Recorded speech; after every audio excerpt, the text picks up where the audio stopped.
আজকে সন্ধেবেলা বোন মাখছিল ময়দা দিয়ে মিনি মোগলাই নাকি তৈরি করবে। আর আমি এদিকে কুকারে সিদ্ধ করে নিয়েছিলাম আলু সিদ্ধ করে নেওয়ার পর কুকার থেকে বের করে নিলাম। আর এদিকে আমি কড়াইয়ে দিয়ে দিলাম অল্প একটু তেল। এই খাবারটা এই নিয়ে 3-4 বার খাওয়া হয়েছে, তাও কি জানি আজকে সব কিছু ঠিকঠাক হচ্ছিল না। বোন বলছিল ভিডিও করছিস তুই, তার জন্যে।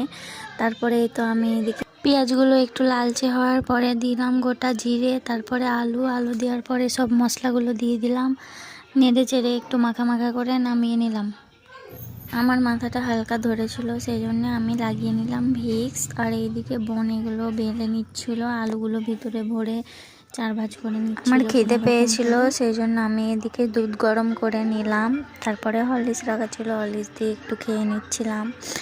আর আমার ছেলে এদিকে আসছিল না, তার কারণ হচ্ছে সে ঘুমিয়েছিল। সেই এইদিকে দিয়ে দিয়েছিলাম আমি কড়াইয়ে তেল, একে একে ভাজা হচ্ছিল। আর ভাই লাইন দিয়েছিল, সবাই লাইন দিয়েছিল যে কখন খাবে। আর ভালোই লাগছিল দেখতে, খেতে কিন্তু অনেকটা মজাই হয়েছিল। আর কড়াই থেকে তোলা মাত্রই সব শেষ হয়ে যাচ্ছিল। দেন আমিও একটা খেয়ে নিলাম।